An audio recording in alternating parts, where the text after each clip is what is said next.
Every day you and I get bombarded with negative news. Just like the body becomes what we eat, the mind becomes what we're putting in. It is important to listen to stories that not only gives you hope, but also inspires you and uplifts you. In this podcast, we're interviewing experts who will break down the solutions to the world's most pressing problems. And I promise you, if you listen to this podcast, you will not only stay informed, but you will also feel more energy in your life. Welcome to Great.com Talks with.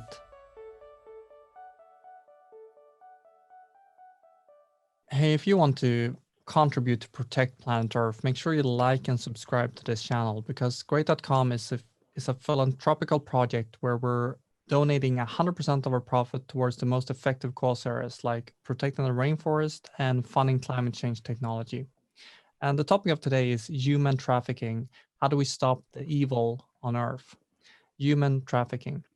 And to understand more about this, we have invited AT Holder from the organization AIM, Agape International Missions. So I want to say welcome, AT, to this interview.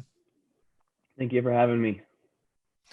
AT, if we go directly into understanding the problem that you're working with, how extended is human trafficking today? Is that a good start to start at? Yeah, so it's hard to actually narrow down the statistics. When you're trying to find crime, it wants to be hidden. And so for the last decade, when they come up with human trafficking statistics, they're just best estimates. But what we know from our work is it's immense. It's a problem on a global scale. It's happening in every country in the world. And some countries aren't doing much about it.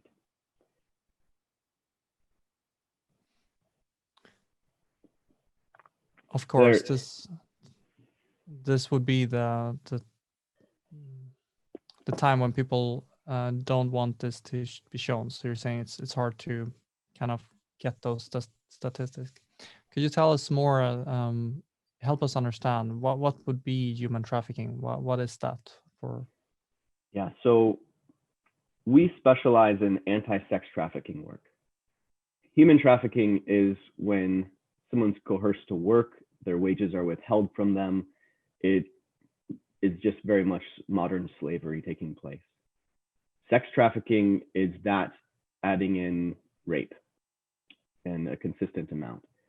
Now, the protocols that we follow is anyone under the age of 18 who is being coerced into sex falls into sex trafficking. Anyone who is forced to make pornography under the age of 18 is being forced into sex trafficking.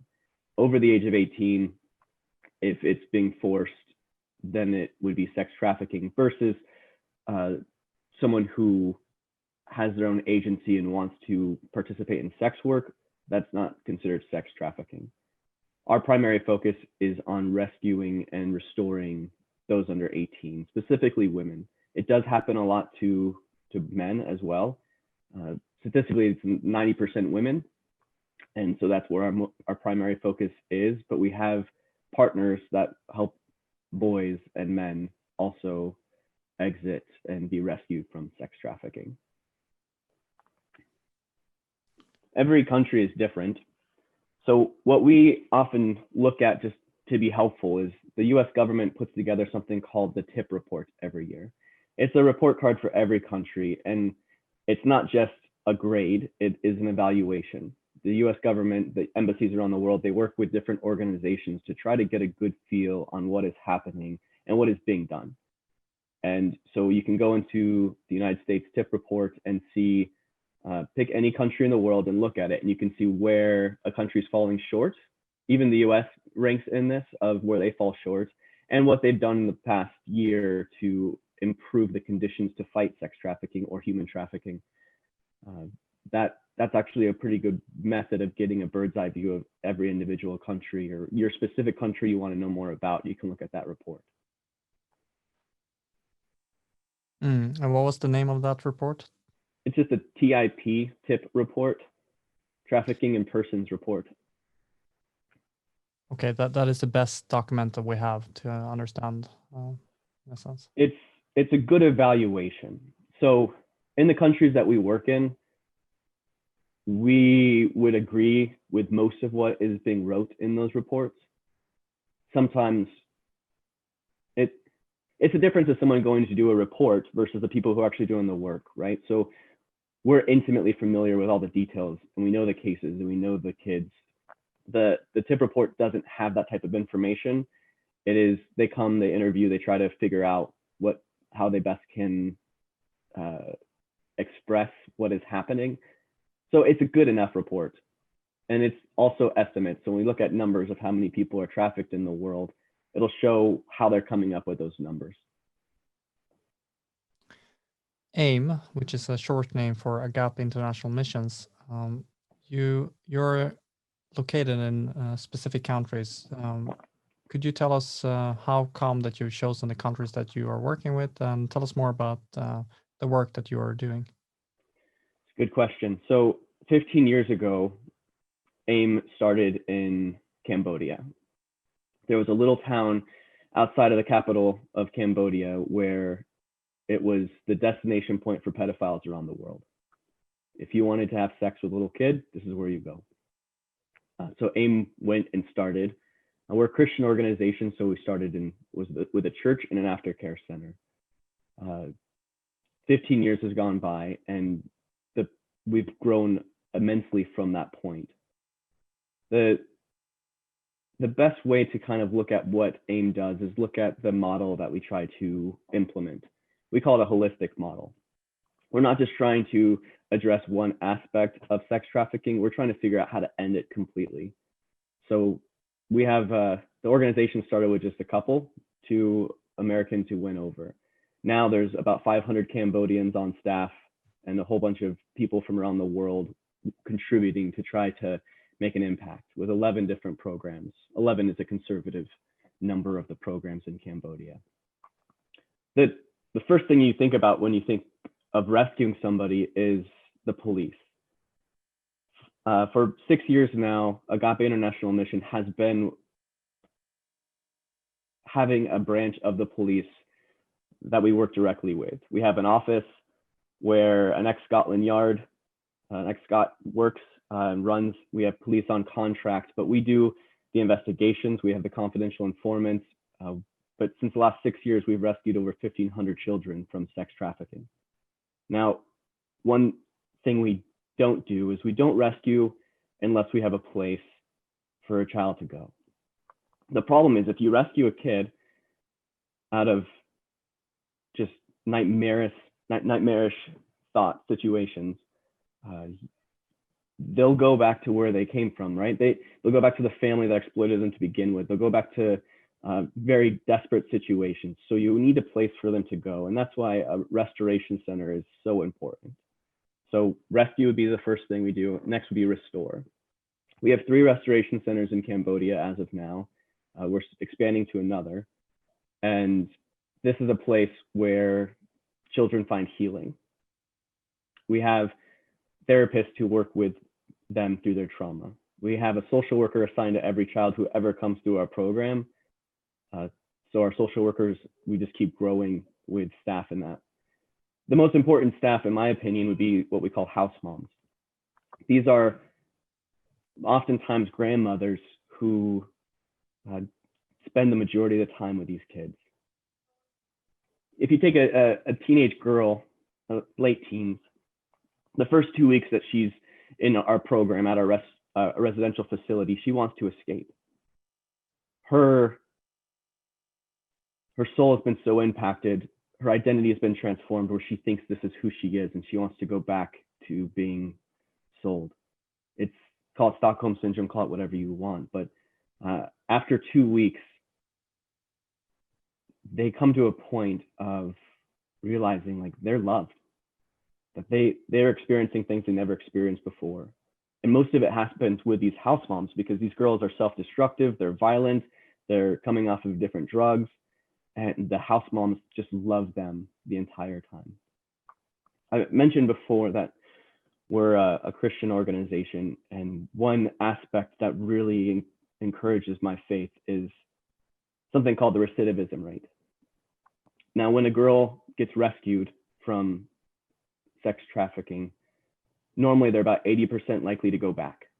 So 4 out of 5 girls will go back into being sold or entering involuntarily after that point. With our organization, it's 3%. So 97% likely not to. It's a huge change. And the reason I say it encourages my faith is because I don't know how else to explain that number other than God is stepping in to help these kids. All right, so after we rescue, we have the restoration center. 18 months is what you want. That's what you're shooting for how long you want a kid. But oftentimes we have them for years. And we try our best to stay away from an institutionalizing system, but finding a placement can be difficult. And so we work hard to find a place that's safe and they can go and be with a family or an aunt or an uncle or a grandma, something that's better than just being institutionalized. And 18 months of the program will get them to a place of being able to function again. And we call it the next step, reintegration. When you do an intake of a kid at a restoration center, a 9-year-old, you're going to do an evaluation of, can we get them caught up in school? If you get an illiterate 16-year-old, your evaluation is what kind of vocation can we help prepare them for? And so we have lots of partners in Cambodia where we're trying to place for employment opportunity. There's some great opportunities these kids have, but there's also a limited supply. So we also have 3 garment factories, places where women can find employment. We found a certain salary number that decreases the vulnerability of people, right? Between $150 and $300 a month in salary, 99% of these people will never get sold again, never go back into being in sex work or anything like that again.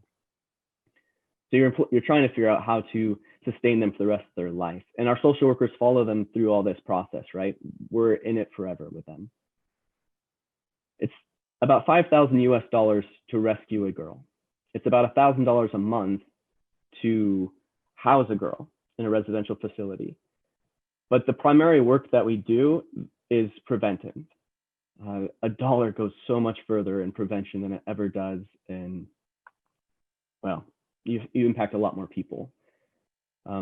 So I mentioned we rescued over 1,500 kids.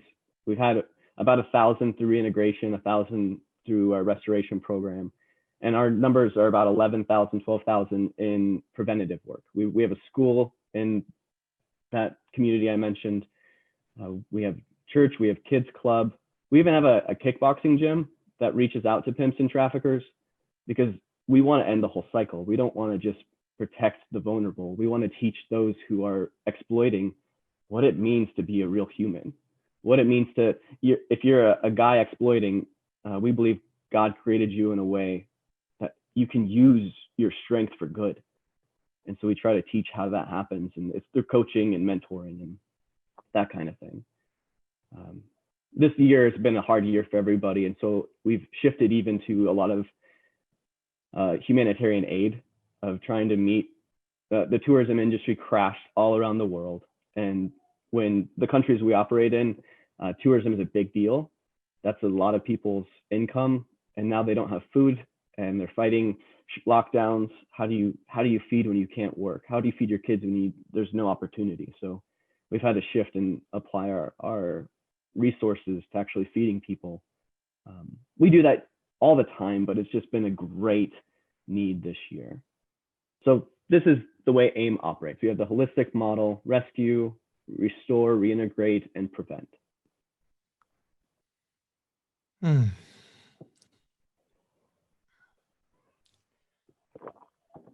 ATI, I would like to, can you say something quick? We're about to get towards down there.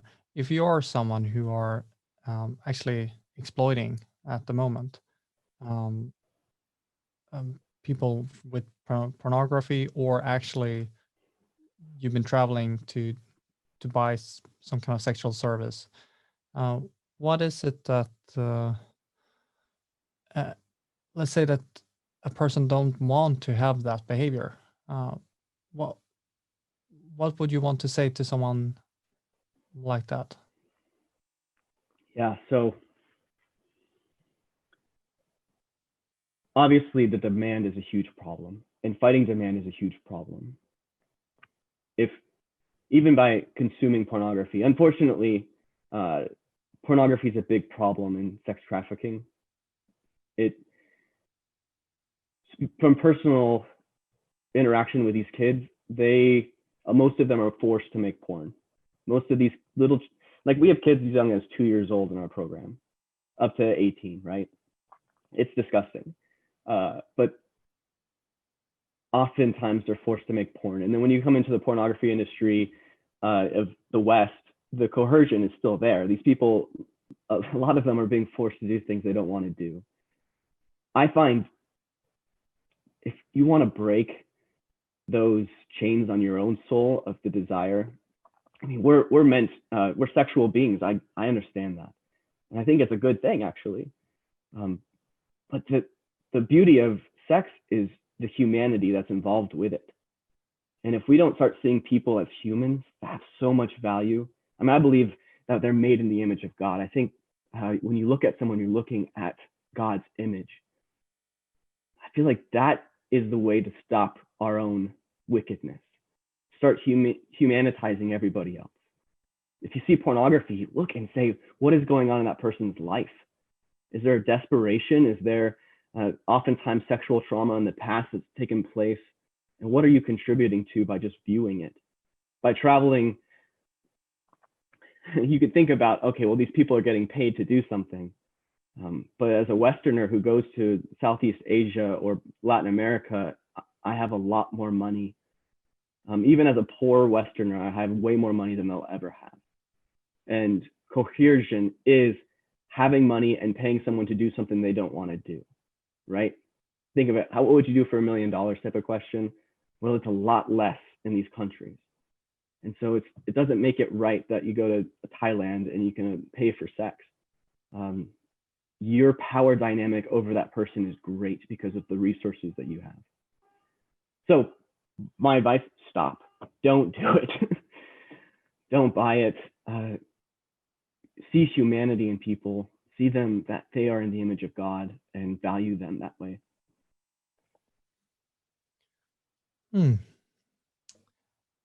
Ati, I want to end this interview by asking you two questions. So my first question is, what kind of support or what would you like people to do after hearing this interview? Yeah, I often get to share what I see God doing in the world, and like this is a dark subject, but I see so much light. I see so much change. Like I said, that the rate of girls going back in is so small in what we do, and I see lives transformed. And we're reaching out. We're starting in a new country. And next year, 2021, we're starting in Belize. We need money to do it. But when I'm talking to people, to be honest, I don't want your money. What I want is your heart. I want you to wake up to the evil of what's being done to very vulnerable people and say, okay, what can I do? Giving money isn't an option, but wherever we are in the world, there are vulnerable people, usually teenagers. In my country, in the States, 2 out of 3 homeless, 2 out of 3 runaways kids are sold for sex. If you're living in the States, what can you do to reach out to these runaways? People who are in a foster system are exploited constantly. So how do we get involved in that? So you can look at your own country and say, okay, how do I get involved? How do I help vulnerable people? You might be called to do stuff like we're doing, where you go out into a different country that nothing is being done. When I'm asked, why don't I stay in the States to do my work? It's because I see people doing stuff. Yeah, there's still help needed in the United States and Europe, but there are police, there's governments, there's NGOs, non-government organizations that are doing stuff. There's other countries in the world where nothing is being done. And that's where we try to fill the void, where we try to go and create a movement that's not based around us, but it's based around the host country nationals and what they can do, empowering other people to be able to fight in their own country. What I love about your program, Spirit, is you're bringing people all kinds of amazing causes. And that's another thing that I really appreciate, because as a Christian, I think God is calling us all to something. Maybe it's not anti-trafficking work, but he's calling us all to something. So it's, what is God calling you to? Is it to take care of the world? Is it to take care of a certain vulnerable people? I don't know what it is for each person. So I don't want to make a blanket statement like, you need to get involved in this. I would like everyone to get involved in it, of course, but what can you do?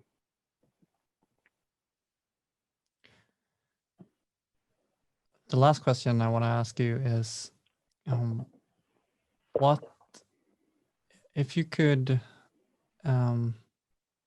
if people would understand one thing, or what would you like to emphasize that you would really like for more people to understand? What would that be?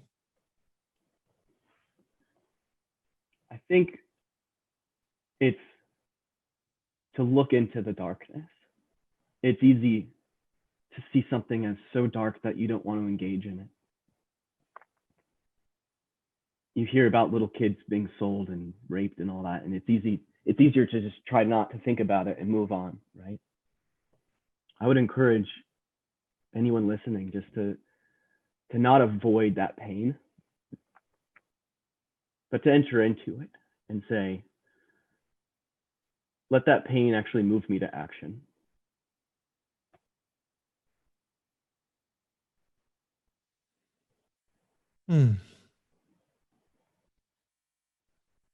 AT, I want to say thank you for taking the time to be here. I want to let people in the audience know that the organization, if you want to go there, is aimfree.org. You would get to Agape International Missions website.